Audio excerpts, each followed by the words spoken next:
Hello, I'm Fiona Lumbers and I'm an author and illustrator. Today I'm going to read you my story, Clem and Crab. Clem and Crab. Clem loved the beach, the crunch of the wet sand and the crashing of the waves, the grass that grew sideways as the wind blew in off the sea, and the pools that came and went with the changing tides.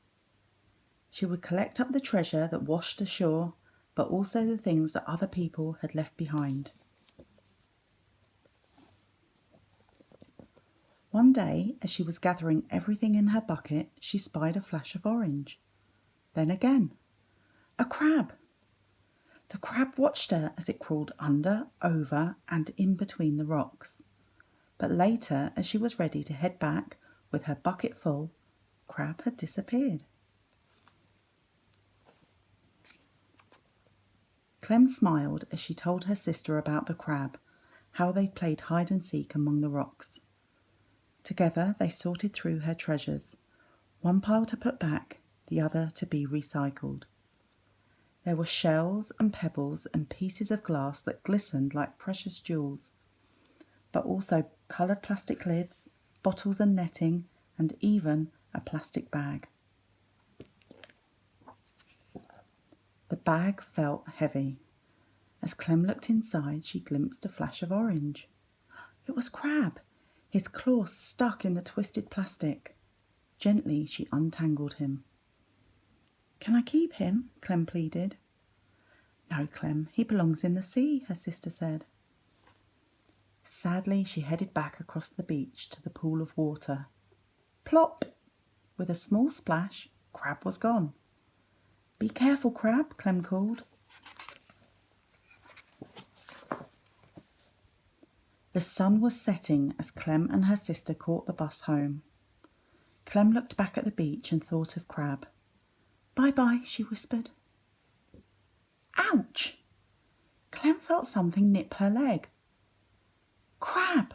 Somehow he'd nestled in her trouser leg. She couldn't believe it as she quickly popped him in her pocket. "You'll be safe with me," she told him. Back home, Clem found a bowl and she filled it with water and stones from the garden to make a new home for Crab. Then she took the things that she'd collected from the beach to use for her project for show and tell. The following day, Clem and Crab paid a visit to the aquarium. As they walked beneath the magical underwater world, Clem wondered if Crab missed his home. They learned lots of facts about conservation, the huge problem of plastics in the ocean, and what we can all do to help. With a head full of facts and Crab carefully hidden in her bag, it was time for Clem's show and tell. She told the class all that she'd learned at the aquarium and explained how her collage was made from the plastic waste that she'd gathered from the beach. We can all help to protect the oceans and shores. Lots of small actions added together can make a big difference, she explained. Suddenly, Crab scuttled across the classroom floor. "Don't be scared," she told her classmates. "This is Crab. I rescued him from a plastic bag. His claw was tangled and he was stuck." "But why didn't you put him back?" asked Clem's teacher. "I did, but he found me again. The beach is messy and dangerous. I try my best to keep it clean, but it's a big job," she replied. Clem's teacher smiled and told her that everything she was doing was great, but that Crab would be much happier in his natural environment. Clem knew her teacher was right.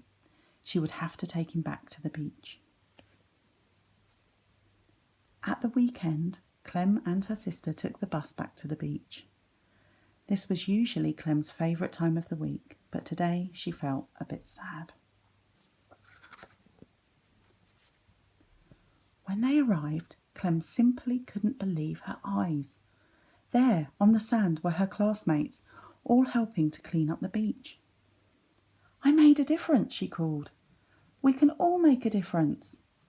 As she skipped across the beach, hearing the crunch of the wet sand and the crash of the waves, She was the happiest she'd ever been. The sunlight danced and glittered on the surface of Crab's rock pool. With one last glance and a snap of his claws, Crab was gone. "I'll see you again, Crab," she called. "Be safe." Clem felt proud. She'd helped to make his home safe and clean. This beautiful beach with its endless skies and magical underwater worlds that came and went with the tides.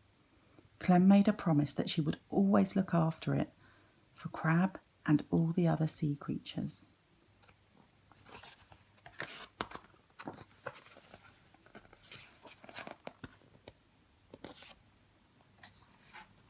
The end. So that's the end of the story. I hope you all enjoyed it, and I hope that Clem has inspired you all to look after our beaches and shores and get rid of all the plastic waste that's in the ocean in any small way that you can. Thanks a lot for listening. Bye bye.